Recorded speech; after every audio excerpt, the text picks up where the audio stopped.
first day of Imaging the Future, the symposium in which the festival tackles issues of innovation and cinema, be it on a narrative or technical level, special effects, and for this occasion we'll be talking about slightly different on maybe production issues and how there might be new ways to look at how to produce and be implicated in filming when you're not the filmmaker yourself.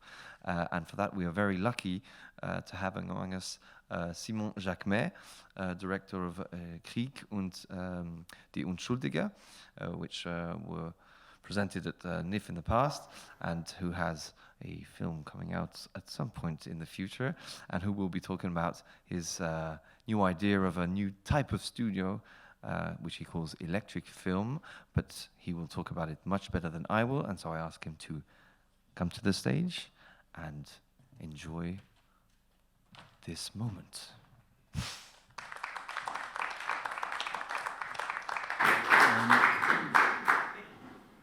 Okay, yeah, welcome. And actually, for me, it's quite new to present these things. I'm doing a very kind of nerdy tech talk thing, and I've done this only once, and in a 10-minute format, and now it's going to be stretched to 1 hour. So, but I think it's cool because we can go really in depth of everything. And so let's start. So I will introduce this project that we are working on, which is called electric.film.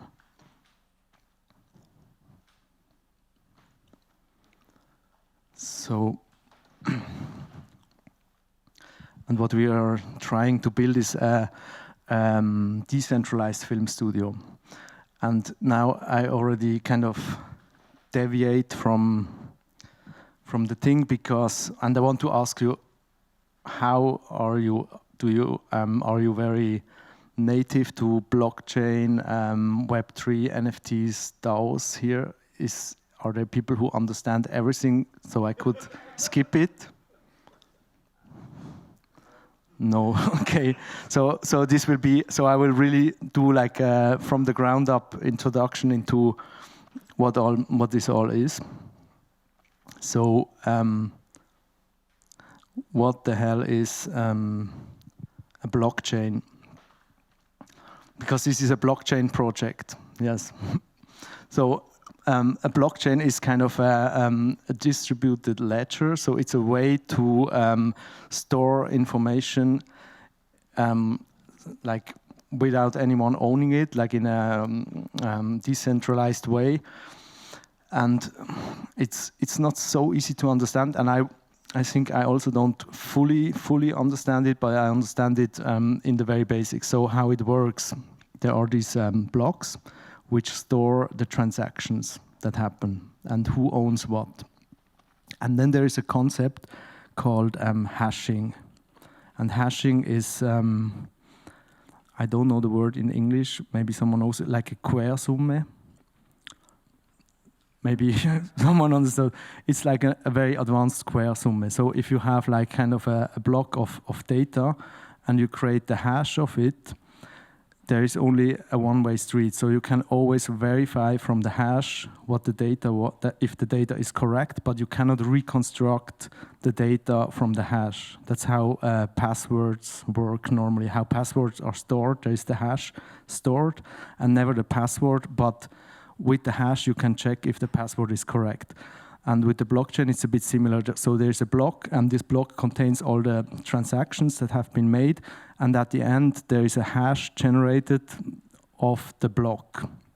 And then the next block takes the hash of the previous block and adds the data of the block and hashes that again. And that happens again and again and again. And what that means is that you can never retroactively change something. So if you wanted to go back in time and say, okay, this transaction has not happened, you would have to open every single block backwards and recalculate everything again. So that's the very basic how it works. I don't know if anyone understood that, but was it clear enough? Kind of. Okay. And so, okay. And then these blocks, they must be secured. So, of course, a computer could just do that. No, could just kind of open all the blocks and recalculate the hashes. There would be no problem. But they are secured. And they used to be secured by proof of work.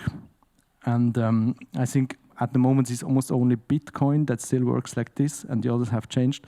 But proof of work means that there is a incredibly difficult calculation that needs to be done for every block, and this uses so much computing power to solve, so that if you wanted to change the blocks retroactively, you would have to bring up all this computing power again to change it, which is impossible. It would take years and years to calculate that, and that secured the blockchain, so it couldn't be changed.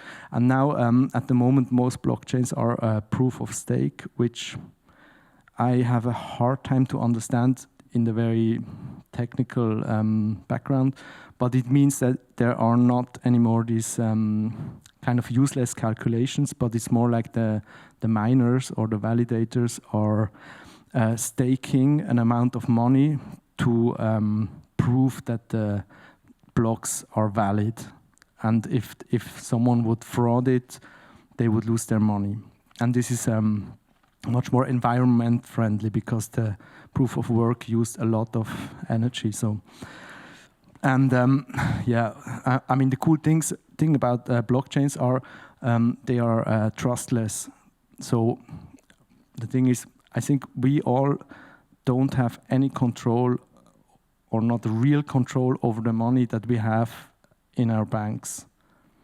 The bank could at any time just say, okay, your money is gone. And of course there are laws, there is a state and everything that secures this. So there's a whole system that secures, makes sure that we can access our money, but we need to trust these institutions. And with the blockchain, it's not like that, because everything is like based on algorithms and stuff, so you don't have to trust anyone in order to have your transactions executed.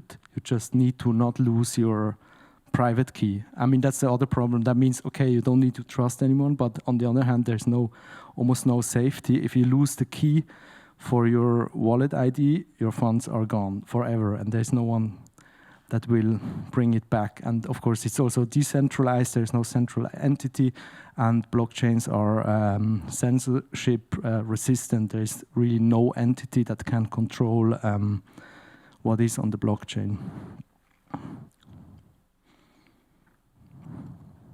Okay, and then our project will run on Ethereum, and I think the most known blockchains are Bitcoin and Ethereum. And the interesting thing about Ethereum is that it doesn't only allow to do transactions, but it also allows computing, and it's Turing complete, which means everything that a computer can do can be calculated on the Ethereum blockchain. So almost everything is possible.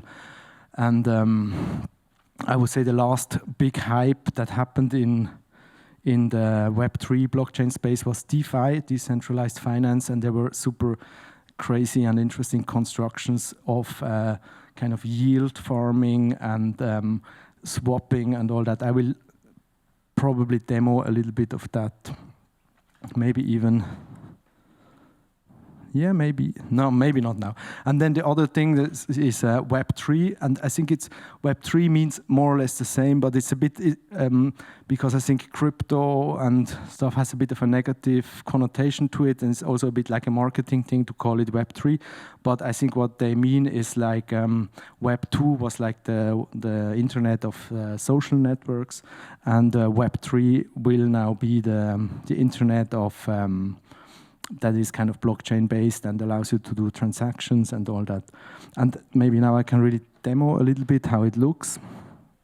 So,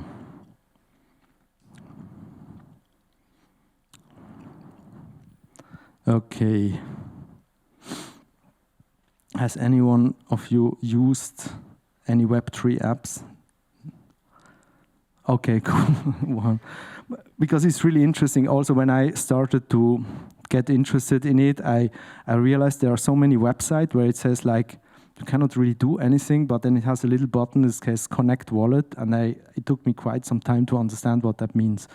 And I mean, one very big. Now I'm connected. I can maybe disconnect. I don't have internet.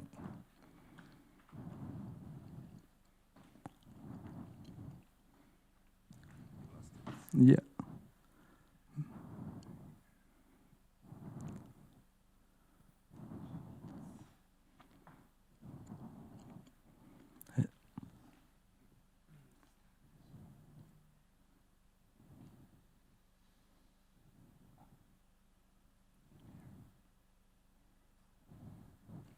One second. Cool. Okay. Okay, let's reload. Yeah. Okay. Yeah, Uniswap is a very popular DeFi app, and it just allows you to swap from one token to the other. And I will maybe show you how it looks if you arrive on the website without connected. So you have this connect button up there. And then the wallet that most people use is MetaMask. And then you connect your wallet, and then you can swap from one token to the other. I will not do that, but okay, I have this Uniswap token, and I could change it into USDC. Let's do all. And then I can execute the transaction, and it will cost a lot of money to do the transaction. Or I will try now, okay.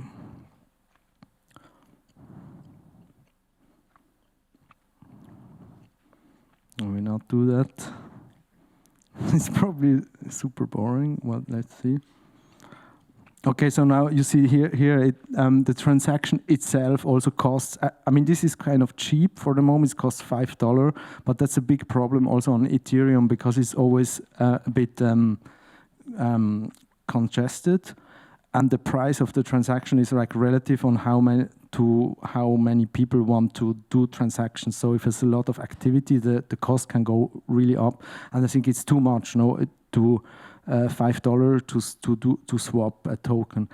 But I think it's not so obvious if you look at that. But the interesting thing is that this is not like running on a central server. There are really like smart contracts on the Ethereum blockchain that execute these swappings like more or less automatically, and probably the website is on a central server, but if the website went down, you could still use Uniswap by kind of directly interacting with the smart contracts. And I think Uniswap is a very basic building block of DeFi, but there is more. I mean, there's countless stuff. There is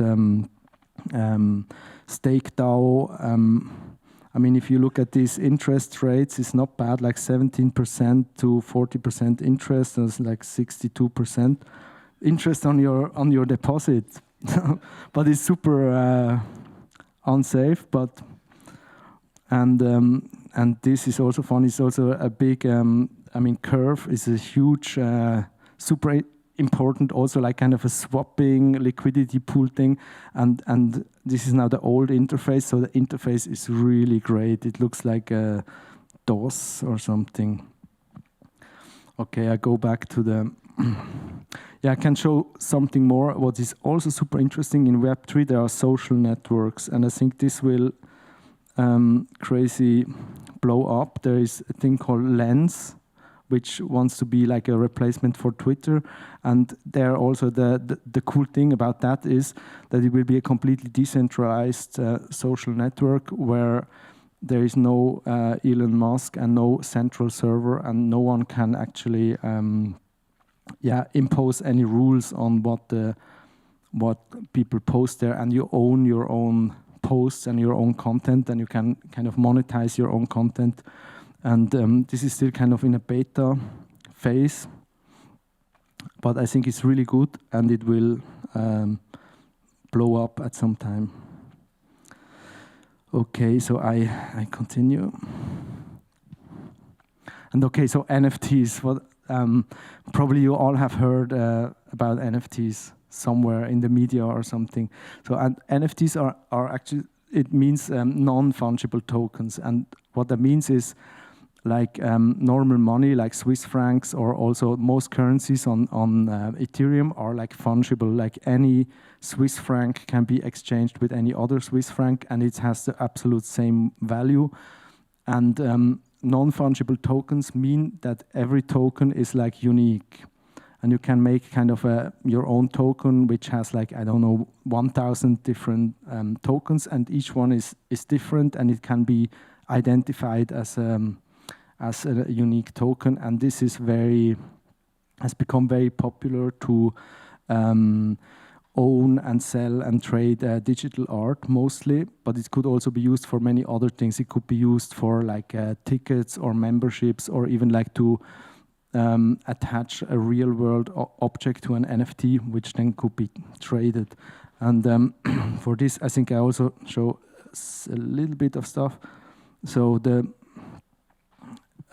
biggest, the most important NFT marketplace is OpenSea. Maybe you've heard of that, and there are probably millions of NFTs, and I'm now at this Atsuki collection. And just to show you how this is quite a popular thing, these are just like pictures or something, and this one costs like 11,000. But there are others, like there are these CryptoPunks, which are one of the very first NFTs. So, and these go like for 23 million, 7 million, things like that. And then there's another thing that was also quite interesting, is this Ringers collection. These are like generative art pieces, and then there's this one which is called the Goose, and this one went for 1.8k ETH, which I think is around 4.5 million. So there's a crazy lot of money in this market and prestige, and there are people who buy this. And okay, and I'm almost at the end of my X-course. So electric.film wants to be a DAO, which is a decentralized autonomous organization. And okay, this is wrong. There is typo on this slide.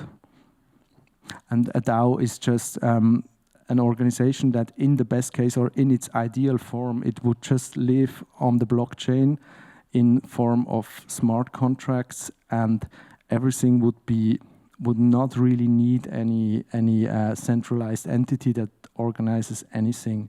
So there are some, and a lot of projects are DAOs, but they often still have some control. And there is, for example, a Nouns DAO, which also sells NFTs, and they have a big treasury. And then the members of the DAO who hold one of these Nouns NFTs, they can submit proposals for projects, and then the whole holders vote on these projects, and it's automatically executed if someone gets money. And they also make a feature film now because someone proposed to have a few millions to make an animated film, and it got yes, and the money was more or less transferred to him, and they are doing it now.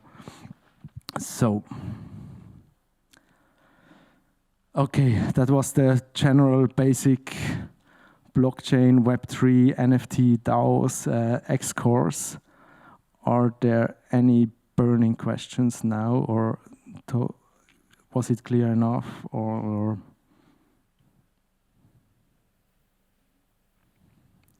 Yes. Just wait for the mic, please. If this decentralized non-entity allows the money, it's a kind of democratic process within the group, people, all the stakeholders. Who owns the product then? All of the members of that DAO? Yes, I would say so. Yeah. Yes, yeah, So and of course there are a lot of legal problems around that. I think it's often not compatible with the actual normal law of a lot of countries, and then you can try to make it compatible. Often you would need like kind of a real legal entity as well, but there are also DAOs who work like that all the founders and all the people involved remain anonymous, and then they just don't care about any legal implications because no one is behind it and no one can be pinpointed. It's also quite funny about this Web3 space that so many people are anonymous, and I was also at conferences where people were actually wearing like veils on their face to not show their faces and stuff. So, yeah. So just it's a simple question, but maybe crucial. At the point where you want to use the money, you have to transfer it into the connected world. So there's a transfer needed if you want to buy equipment or something to make a film. Yes. I mean, in most cases, yes. I mean, what you can do, what I also have is like just a credit card that goes directly to crypto. And of course, there are more and more places where you can directly pay with crypto, but I still think it's quite small. So yeah, at some point you have to transfer it back, make a transfer back to fiat money and put it on the actual bank. Yes, yeah. Okay, so I go back to electric.film. Okay, and I understand. I explain a bit where this whole idea comes from. So I've always been a super nerd. I've coded demos on my Atari when I was like 14. Like I did assembler code and stuff. So and then I become a filmmaker and an artist. But I was always super following all the developments. And now I'm working on my third feature, which is in post-production, which is more about artificial intelligence. But it's also a very nerdy film. And another important aspect of like trying this project was like the whole funding journey of that film. So, which was a bit more expensive movie for 5 million. And of course we did the whole public funding round, which I know well. And it worked well in Switzerland, but we also needed money abroad. So we did all the co-production markets and probably applied in, I don't know, 5 different foreign countries. In the end, it became a 3-country co-production with Switzerland, Netherlands, and Germany, and the Philippines as kind of also not co-producer, but giving some incentive. And of course, if you're filmmakers, you all know that this process, the public funding process, is extremely time consuming. So I would say when I develop a film, and I'm also a bit quite involved in the production, but still, even if I was not, this takes, I would say almost half of my time in the preparation up to a film is just writing funding applications, writing different versions, reapplying, writing texts, putting stuff together, and everyone wants something different, of course. And then there are crazy funding applications like Eurimage, where you work for a month or something. So for me, this is a bit the problem of the public funding, that it needs so much work. And of course, I think public funding is also, there's strong gatekeeping. I think the funding bodies really rely a lot on who you are and what you have done before, and it's quite hard to enter. And for me, I mean, I have in Switzerland quite an okay standing with the funders, but I think in general it's quite difficult also for new people to enter. And then, of course, through this all these co-production markets, we also were quite in contact with the more like Hollywood studio system, with for-profit funding, with gap financing and all that.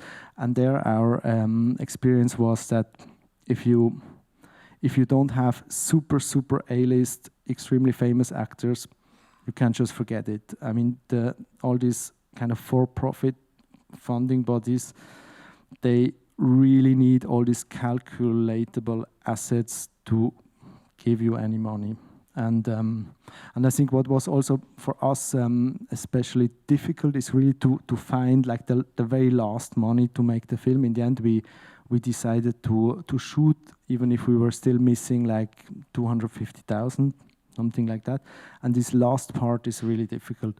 So, and I think how this funding works in like both worlds is like more a creativity killer, and on the other hand, there was this whole bull run in the Web3 space, and I saw these huge sums being transferred and people jumping into weird NFT projects, and they raise millions in a day or sometimes in hours. Stuff is sold out. It's total shit, but they managed to create a hype and raise millions in 2 hours.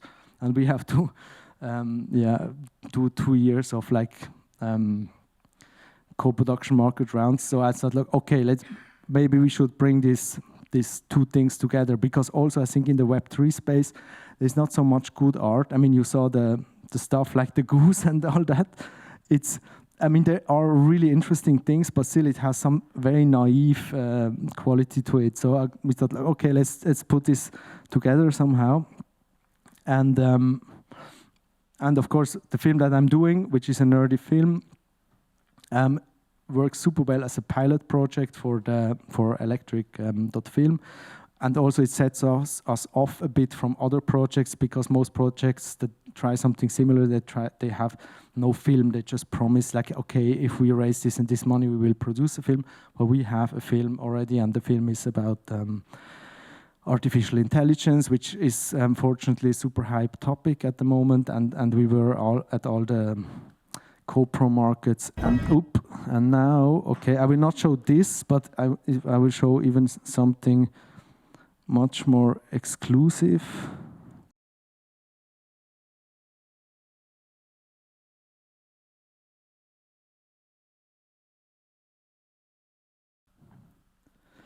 Good. And so now, what is the plan for electric film? Is to use Electric Child to boost and raise interest for the electric film project, and vice versa, and to fund this DAO, which has a treasury with some funds in it through an NFT drop. And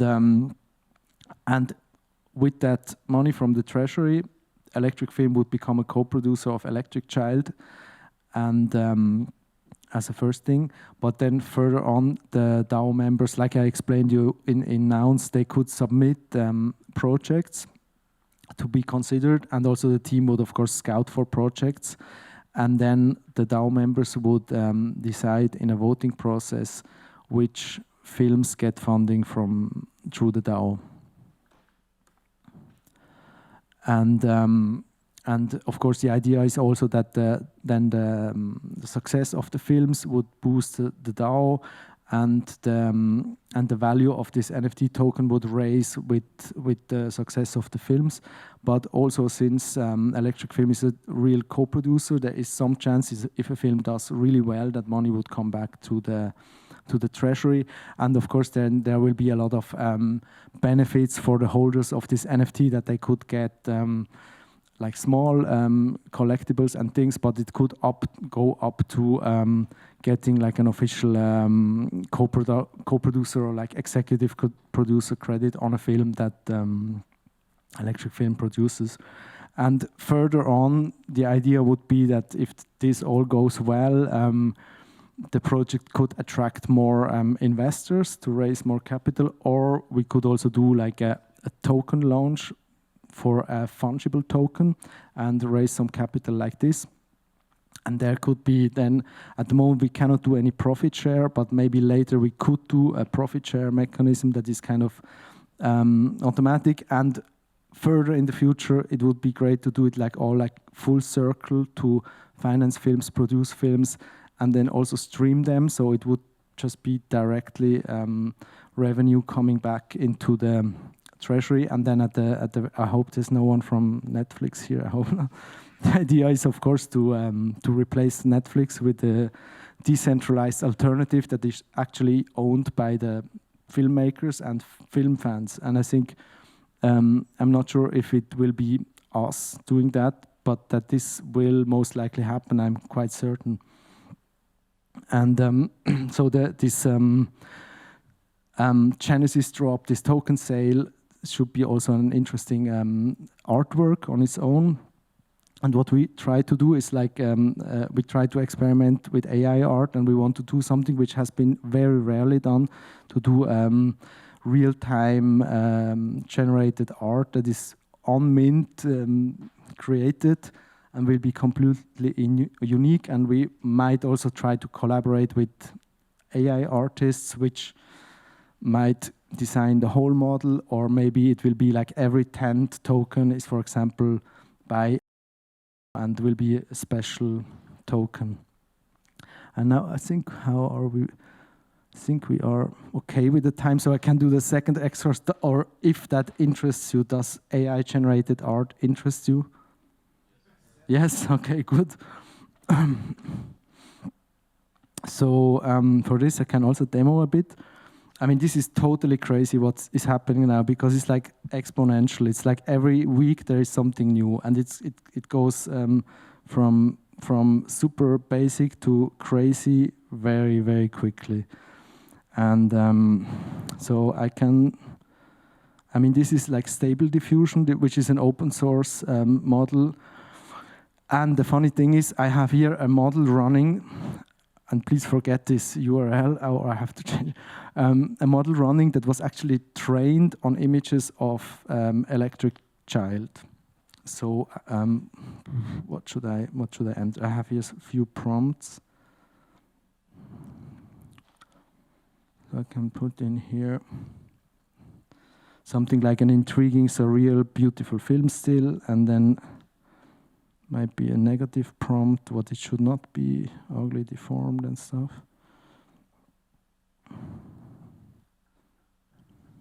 And this is now like a rather quick thing. So, okay, it generated something, but it looks, do you see it enough? Yeah. It looks quite good for so quick, so.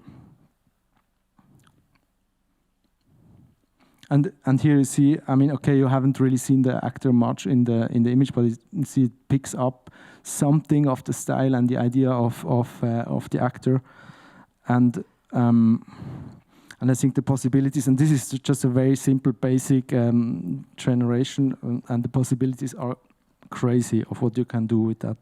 There are, I mean, you will see all these tabs here. There is animation also. I will show a little bit of animation maybe, or yeah.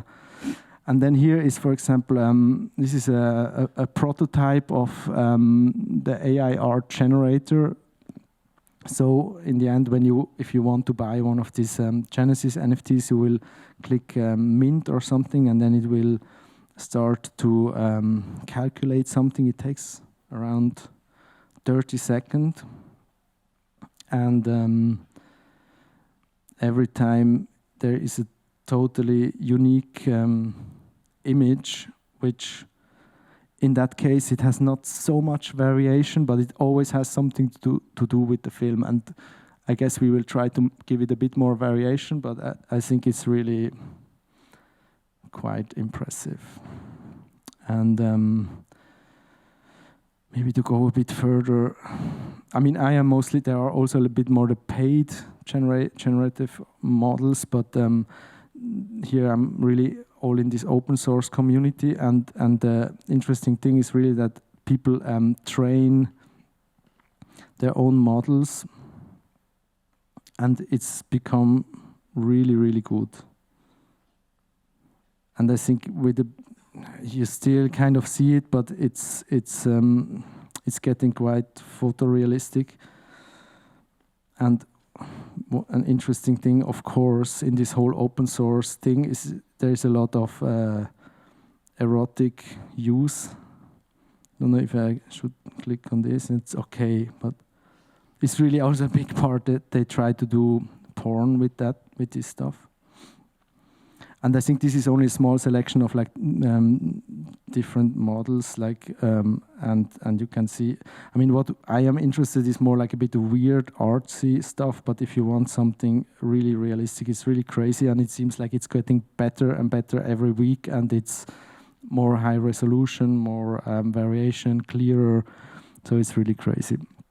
And of course, there's also a new thing is AI-generated video, which is quite early stage now, but it's also, again, like every week it seems to get better. So I think one of the better ones is more like a, and this all works like from, it's text to image. You just describe what you want and it's generated, no? And this is one of the best ones, this Runway Gen 2. It's paid, it's not open source. But then now there's just been an open source model has been released, I think just a few days ago. And it's super trashy, but it has extremely something. And I will show another small clip. I did that in half an hour or something. So this is text to video.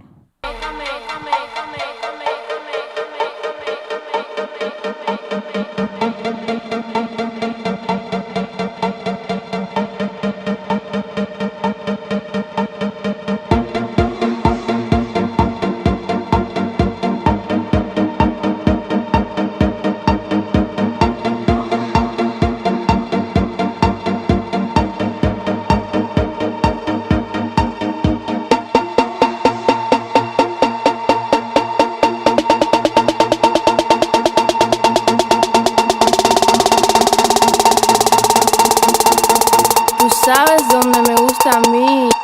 Miami.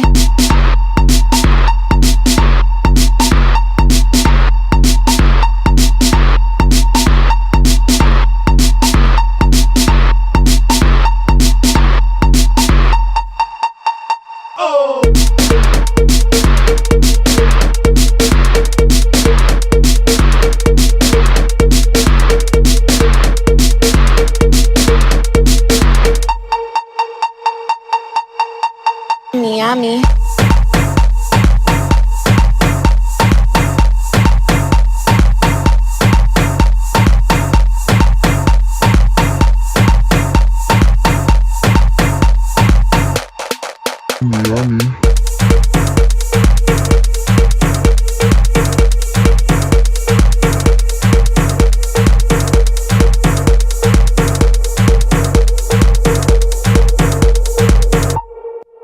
Miami. Yeah. So yeah, I mean, before I did like feature films, I did a lot of music videos, you know, and I mean, to do this took like 2 hours or something. I would still say it's one of the better music videos that I ever did. So, and of course, it's super trashy now. It has more like an art quality at the moment, but.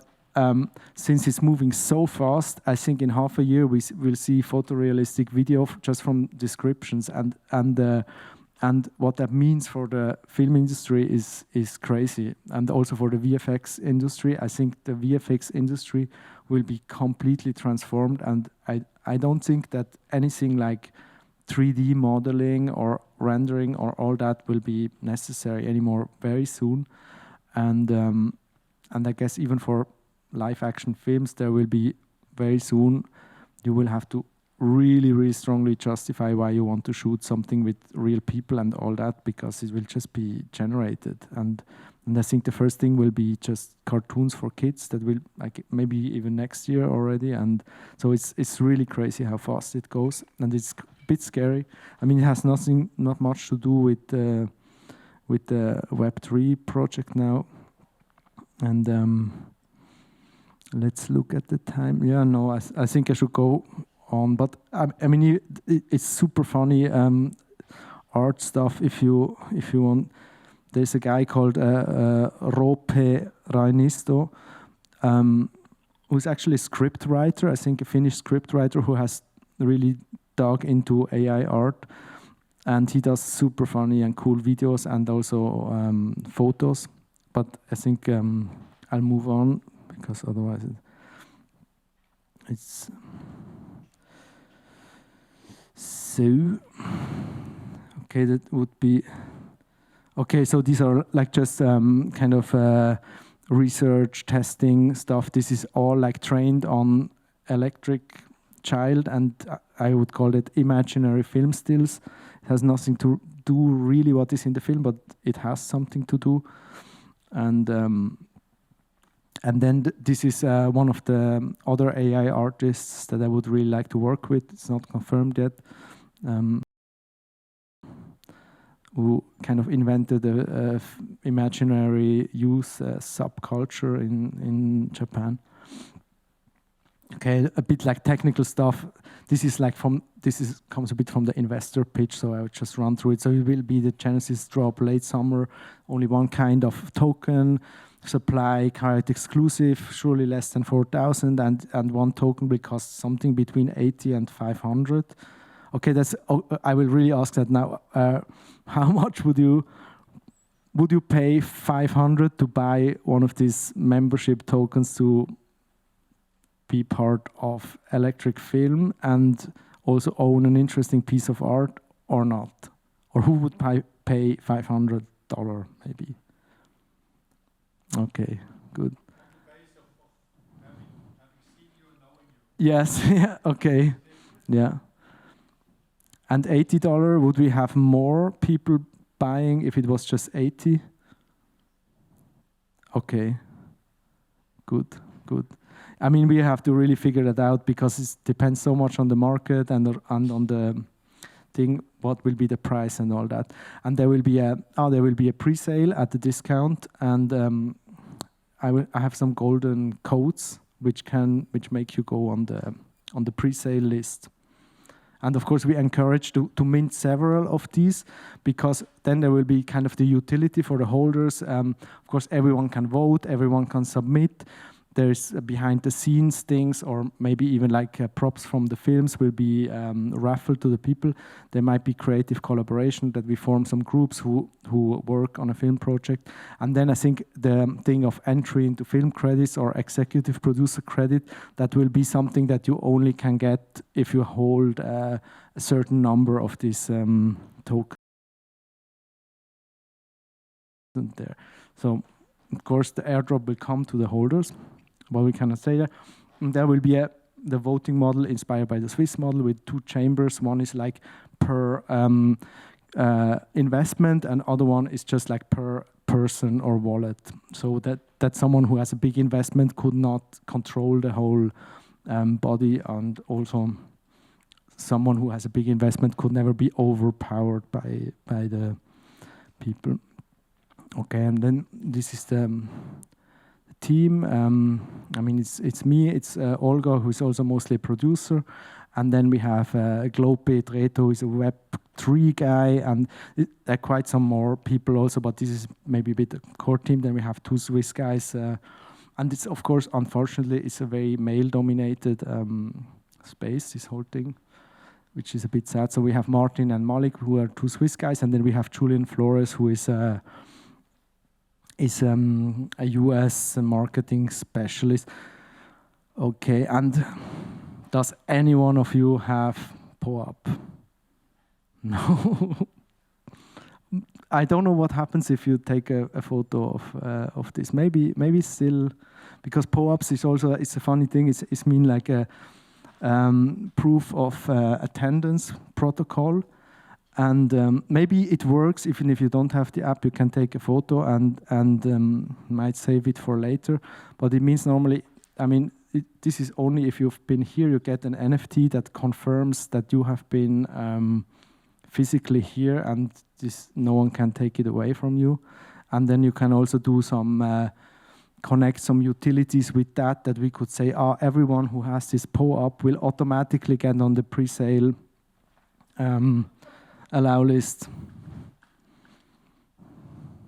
You should get it, the app. I mean, can also do it later.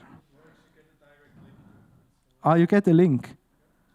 And then you can save the link, and because you need to download, and it's complicated. I mean, that's always a problem, because it's still complicated. Even for that, you need to set up a Web3 wallet, and for most people, it's already too much. And I mean, it's quite important for us, also for this electric film project, we will try to make it all also compatible with like email addresses and credit card, which is a huge challenge actually to do, to kind of connect the two worlds. And I mean, this is kind of the end of the official pitch, and I can just quickly maybe still show at least how the website looks.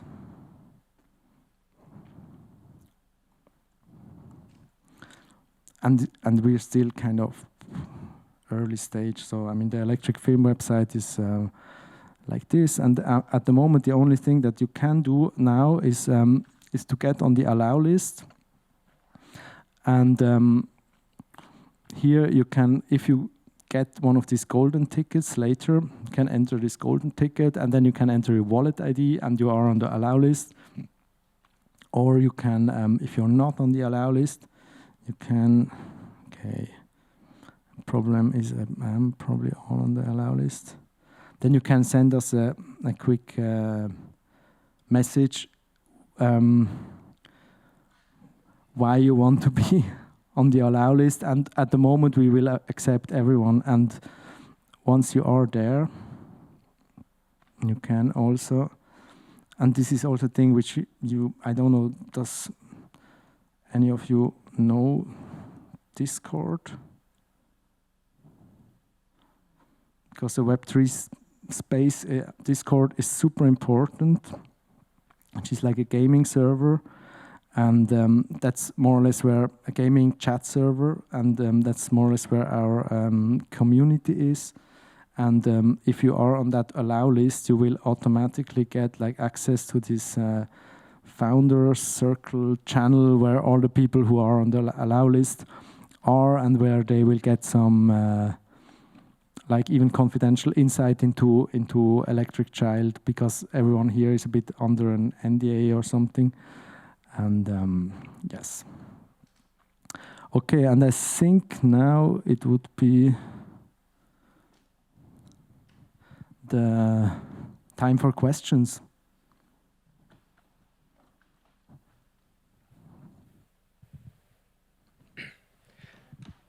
Just for being sure I got you right. So you can basically generate something with AI in live, and then what you do with it, I mean, it's like you sell it on OpenSea and then it goes for producing films, or? Yeah, I mean for the user it will look like you go to our website, no? And then if you decide I want to buy one of these things, like it will be called something like Genesis Drop or some Genesis Block or something like this, you can say, okay, I want to buy. You can say how many. And then you can, if you have a wallet, you pay with your Web3 wallet. Or if you don't have it, you can also pay with a credit card. And then you will, once you have paid, you will see in real time how these images generate. And then after that, you will see on a page like what you got, and this will be in your wallet, and you can also see them on OpenSea and everywhere. And of course, you can also sell them later. So, I mean, maybe, okay, I cannot promise anything. It could also be that it goes directly to zero, no? But if in a good scenario, you buy maybe 3 of these things, and then the films do well, and maybe we do other films, and they become super valuable, and maybe at some point, if you want to take some profit, you just sell one of them. And but it should be hopefully then like a really seamless process on the website where you just can say, okay, I want to buy and how many. And there will be a window of a few weeks, I guess, for that. And after that, you can go and vote, and you have access to the secret channel and all these things. I have a tricky question. Ever since film exists, it has also been used to make money and to launder money. And film financing is one of the big finance groups that have internationally used every tax shelter, everything. Dirty money is in lots of productions. Now with this whole blockchain system, it's anonymous, decentralized, unregulated, which means you have to take the ethical decision whether you would take anybody's money. Yes, this is totally true. Yeah, I mean, and the thing is, I mean, I haven't really thought about it so deeply, but I mean, we could say we will not do know your customer at all. So we kind of already decided to take everyone's money. That's the thing. I mean, the thing is, probably we will limit the amount per person. So if someone wants to put in 1 million or something of dirty money, it would be difficult to do that. But yes, because we would, like, if people want to really invest a lot, we would kind of talk to them and limit a bit, like, yeah, the amount that you can put in. But it's true. On the other hand, I think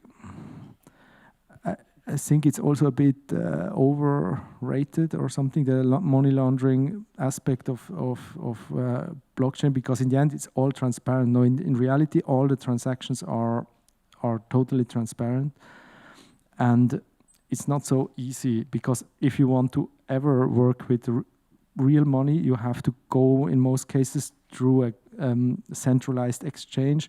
So I think money laundering is not so easy to have dirty money. At least on the Ethereum, there is another blockchain in Monero, I think, which is used for the darknet payments, and this is completely anonymous, and yeah, there is nothing can do. So we do take the moral thing, because I think it's not so big. Thank you. Just a question. One is about, I mean, this idea of decentralization and democracy, in a sense, of the system is very interesting, but the functioning of the system, it depends also on the people that participate at the beginning, and you mentioned also the question of success of the film as another ingredient, very important ingredient, in order to make the system function well, not just function, but function well. And so, do you have a strategy to cast or to actually to acquire, to have people, and which kind of people can you have with this kind of instrument? And the other question will be, I mean, what does it mean that film has success? Where? In which field? And yeah, that will be first question. And second question, you say electric production, but it's more a question of fundraising.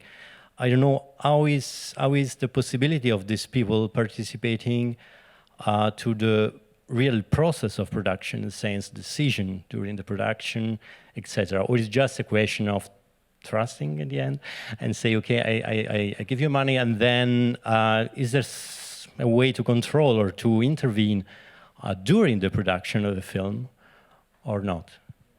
Okay, yeah. I think for the first question is like casting a bit the members of the DAO, and of course we try it a bit. In the end, we cannot control at all who is there, but of course we try to do it a bit with this allow list and all these things that people will have to apply. At the moment, it's not a huge amount of people pouring in, but if there are more, we can really kind of try to select people who are really into films, and also, of course, in the community, we would try to steer that mostly maybe keep people who are very profit oriented out and attract people who are really try to contribute and chat and talk, and so this would be, I think, the first one. We cannot really control it, but we try like soft control, and then of course all this whole voting mechanism, we would roll it out very step by step, because if the whole voting is wrong, then in the worst case you could end up, I mean, someone could submit a really shitty film but have a big amount of these tokens, and then overrule everyone, and then you have to say, okay, now we have to produce this. And we have this two-chamber model, but of course in the first moment nothing would happen automatic, so it would always be like, and we have like an LLC, a real company, so it's more like symbolic, this I mean, we would try to listen to the decision, but it cannot be enforced, and maybe at a later stage it could be automatic also, but we would have to really try and test that out, that it really works and is balanced and good, before we do any automatic thing where someone gets automatically some money. And then the other was about the participation.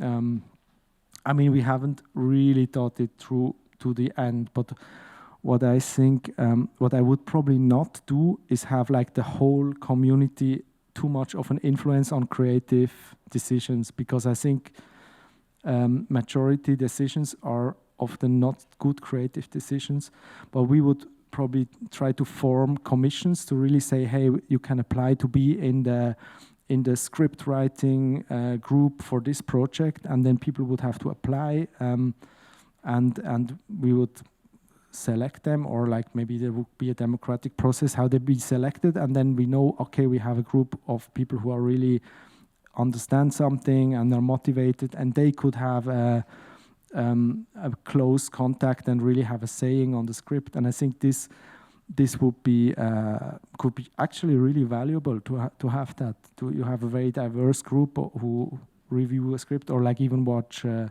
rough cut. I mean, we could probably do it if it all works out. That we say at some point now it will be picture lock, I think. But I think we could do a very special screening of Electric Child for a selected group of members, and then really get their feedback. And I think this is could be quite valuable, but we have to be very careful with it. That's all we have time for here, unfortunately, because we have to get prepared for the next event in 45 minutes.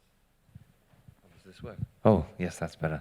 But I'd like to thank Simon for coming in for this special moment, and for you guys for coming as well. And perhaps if you have any more questions and that you're still willing to answer them just outside, well, we prefer the next, then yes, that would be wonderful. Yeah, and get the golden coats. I have them. Everyone can have one. I think I have enough. Thank you very much, and have a good afternoon. Thank you. Thanks.